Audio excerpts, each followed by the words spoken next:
This is Mr. Herman here. This video is going to go over graphing of lines. Now, we're going to spend a bit more time on the specific forms that we will see when we graph lines that we've been talking about the past couple of weeks. We have slope-intercept form.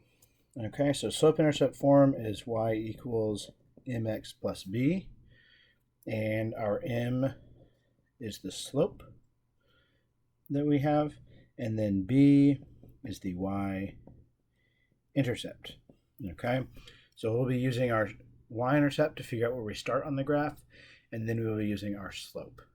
Okay, our other form that we have is standard form, and that looks like ax plus by equals c. Okay, and the a, b, and c can be any number. It does not matter what those numbers are, but we'll use intercepts. So when we're graphing for slope-intercept form, we want to start at the y-intercept,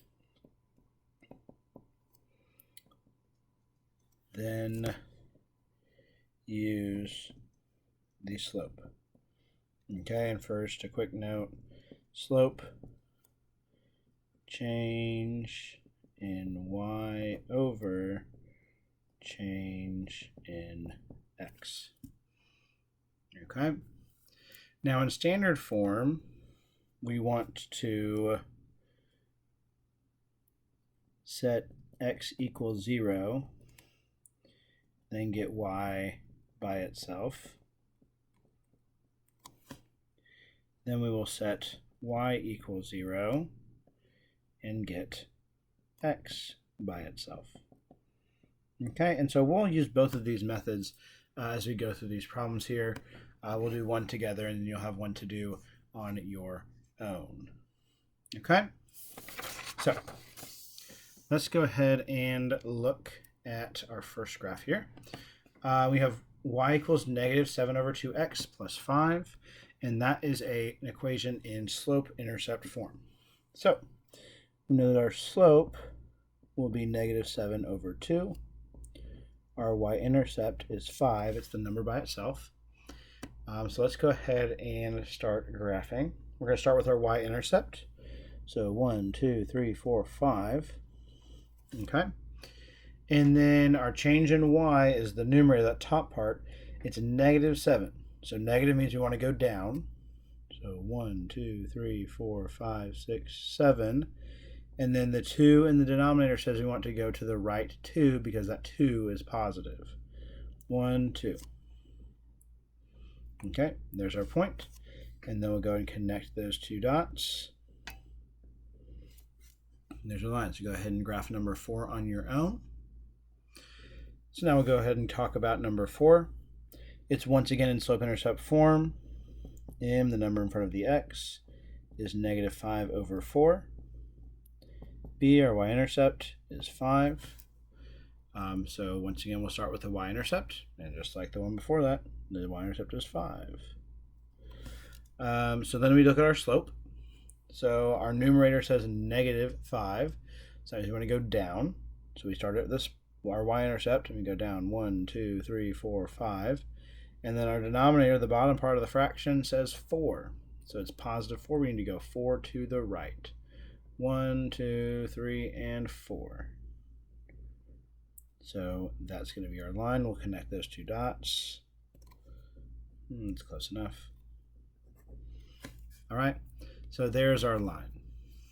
All right. So we'll now move on to standard form. So we have x plus 3y equals 15.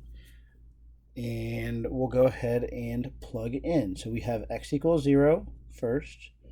So that means 0 plus 3y equals 15.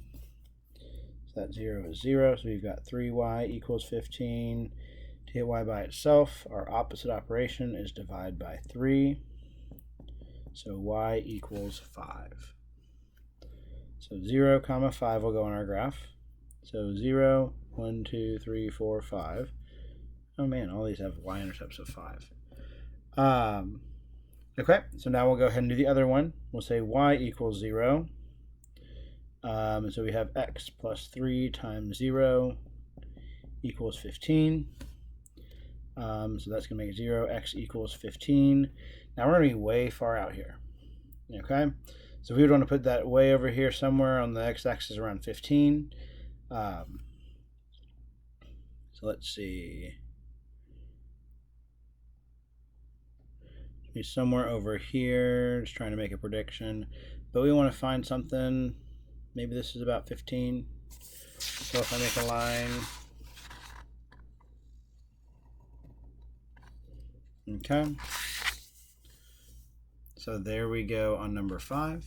And then you can work out number 6 on your own. So let's go and talk about number 6. We have 3x plus y equals negative 1. That's in standard form. So in standard form, we want to say first x equals 0. So 3 times 0 plus y equals negative 1. Y equals negative 1. That was pretty straightforward for us. So one of our points is 0, comma, negative 1.